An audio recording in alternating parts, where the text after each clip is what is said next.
Pregnancy is a woman's issue. That's obviously because we live in a world where everybody had good sex education in school and everybody has access to contraceptive methods. That's the world we live in. So, by that means, everybody who's pregnant is pregnant because they want to be. Easy. Abortion issues solved. We don't need them anymore. We can stop fighting because everybody who's pregnant wants to be pregnant. I don't need to be making this video because that's the world we live in. Except it isn't. Instead, we live in a world where 1/2 of all pregnancies are unplanned. A lot of that due to poor sex education and poor access to birth control.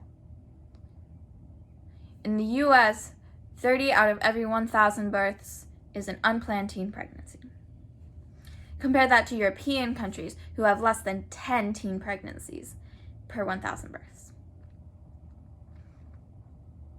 The main difference between these two groups is how we approach our sex education, specifically because the US has a repressive approach.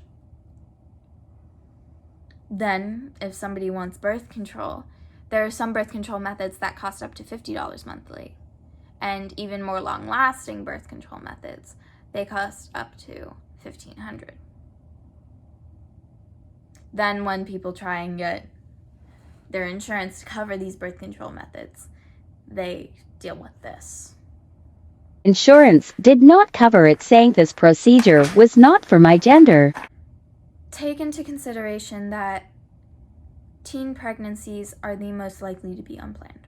That's because for a majority of birth control methods, you have to be over 18 in order to get them. You have to be over 18 in order to buy the morning after pill at a grocery store. You have to be over 18 in order to get a prescription for birth control without your parents. You have to be over 18 to get a sterilization procedure, to get an IUD implant. We're not making things easy for them. So then what would happen if we were to try and fix these systems that are obviously not working? The US has a repressive sex education approach in schools. What I mean by that is the abstinence first policy. We're not going to teach you about how people get pregnant because we think that that's going to make you have sex. When in fact, repressive sex education backfires so much. And it doesn't stop kids from having sex, it just makes them engage in more risky behaviors because they don't know how to properly prevent against STDs, STIs, and pregnancy.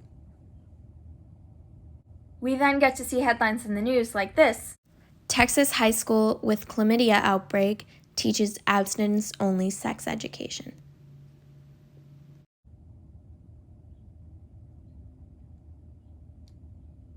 Abstinence-only sex education doesn't work. It doesn't stop kids from having sex. It just throws them into the deep end without knowing how to swim. Comprehensive sex education doesn't encourage kids to have more sex. It just prepares those who are going to have sex anyways to better prevent against STIs, STDs, and pregnancy. Then we get to birth control methods because condoms are 85% effective and birth control pills are 91% effective. And sterilizations and IUD implants are even more effective. But conservative and religious ideology surrounding the use of these contraceptives prevents fully grown adults from getting sterilizations and receiving implants because they believe that motherhood is biological for women, whereas parenthood is learned for men.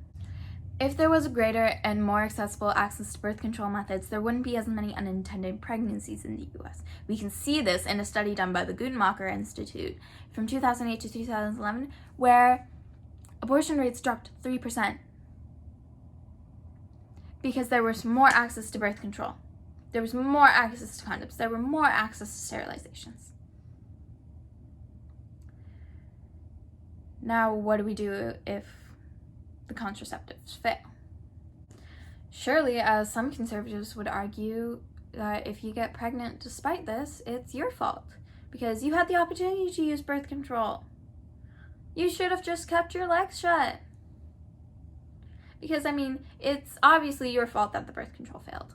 And it's obviously your fault that you can't afford a child at this time. Because that if you're broke and don't have financial support, don't procreate. as we've already established above, there are serious societal issues that contribute to unplanned pregnancies, and a lot of that has to do with not having enough access to birth control methods. If you ignore the issues that are contributing to the problem, it does not solve it. It just makes it worse. Then we hear arguments that only actual rape victims should be able to get abortions. And then we see new laws like the ones in Michigan, where a person who's sexually assaulted while intoxicated does not fit the designation for a serious rape charge because he or she consumed the alcohol or drugs voluntarily. If we are to narrow down the field of who can and can't do what with their body and one to things such as rape, and then we narrow that field down even more, it's obvious that you no longer care about these victims. And it's obvious that you don't really care about women. There needs to be a third option. No birth control method is 100% effective. And even if we were to use birth control every single time we had sex, a woman has about 500 ovulation cycles in her reproductive lifetime. At some point in that, statistically, your birth control is not going to work. Something will go wrong eventually. So if we know right then and there that the birth control, like our condom broke, let's just say that, our condom broke in that instance, the morning after pill is only effective up to 4 days after.